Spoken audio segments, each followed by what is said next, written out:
On August 1st, Charles Whitman, a student and ex-Marine, fired down from the clock tower on the campus of the University of Texas, killing 14 people and wounding 31 others, one of whom died years later from complications related to his wounds. Earlier in the day, Whitman had killed his wife and mother. The incident was one of the worst mass murders in a public area in the history of the United States, and the first to unfold live in the era of mass media. At 6:45 p.m. on July 31st, 1966, Whitman began typing a suicide note. Among other things, he wrote, "I do not really understand myself these days. I am supposed to be an average, reasonable, and intelligent young man. However, lately, I cannot recall when it started, I have been a victim of many unusual and irrational thoughts. After one session, I never saw the doctor again, and since then I have been fighting my mental turmoil alone, and seemingly to no avail. After my death, I wish that an autopsy would be performed on me to see if there is any visible physical disorder." After noting that he planned to kill his wife, he wrote, "I don't want her to have to face the embarrassment my actions would surely cause her. I truly do not consider this world worth living in, and am prepared to die, and I do not want to leave her to suffer alone in it." Similar reasons provoked me to take my mother's life.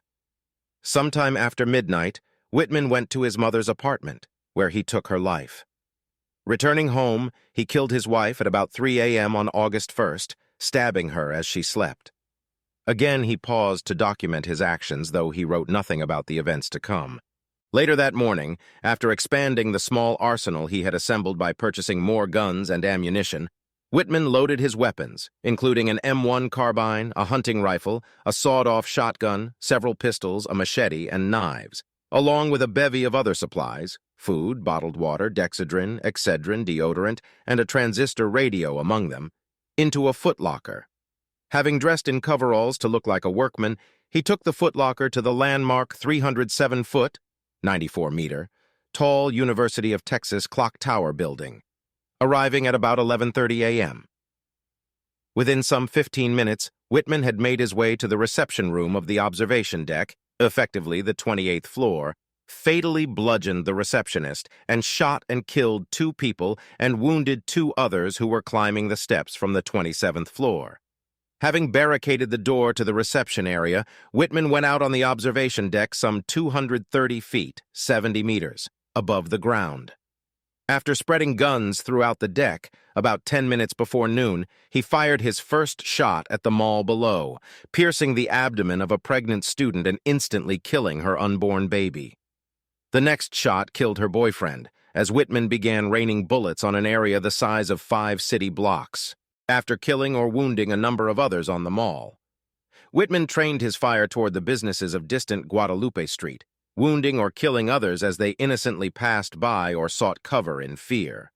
Alerted by a phone call only minutes after Whitman began shooting at the mall, police arrived quickly on the scene, and one of them became another victim, shot dead through a columned stone wall. Most of the event's casualties occurred within the first 15 or 20 minutes of Whitman's fusillade. As police began arriving in greater numbers, they were joined by private citizens, many alerted by the on-the-scene radio report of the incident as it occurred, who came armed with hunting rifles. The expanding fire from the ground forced Whitman to seek shelter behind the observation deck's thick walls and limited his targeting ability by confining him to shooting through waterspouts. It is important to remember that the law enforcement response to the shooting occurred in an era before the advent of rapid response teams. Coordination between law enforcement branches was limited, as was the technology linking officers. As a result, the assault that ended Whitman's rampage came about haphazardly.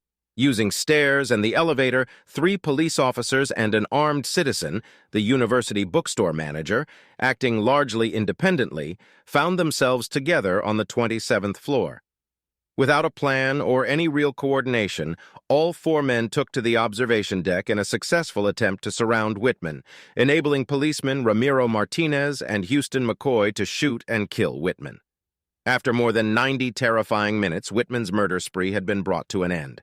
Excluding his wife and mother, he had killed 14 people, including the unborn child, and wounded another 31.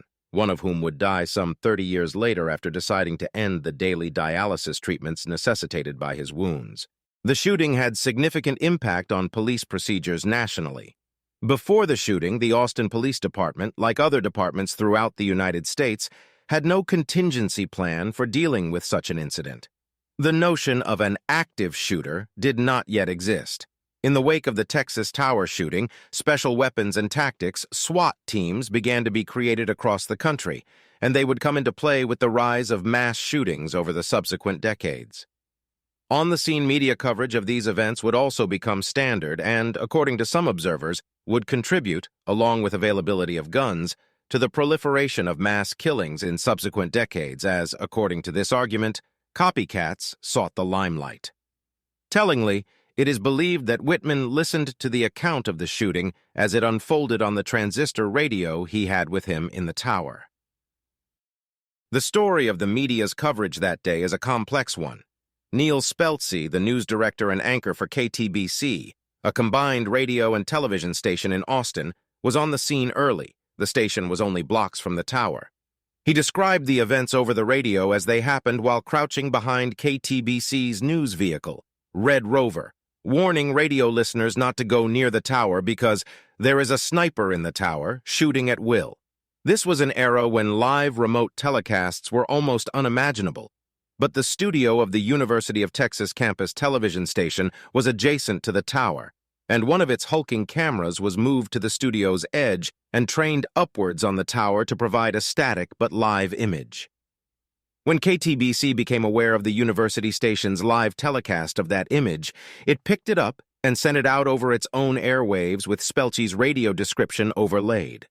That night, film footage that had been shot by KTBC cameramen was developed and combined with Speltzy's radio description for broadcast on television during the evening news, appearing simultaneously on all three national networks just before it was shown locally. Following the shooting, the tower's observation deck was closed to the public until 1968. It was closed again in 1975, following several suicides, and did not reopen again until 1999, when it could be visited only through guided tours. In 1999, the Tower Garden, which honors all those whose lives were touched by the shooting tragedy, was established on a tree-covered site north of the tower. A bronze plaque embedded in a rock was added in 2007. A 6-foot, 1.8-meter, tall granite memorial with the names of the dead etched into it was constructed to mark the 50th anniversary of the shooting in 2016.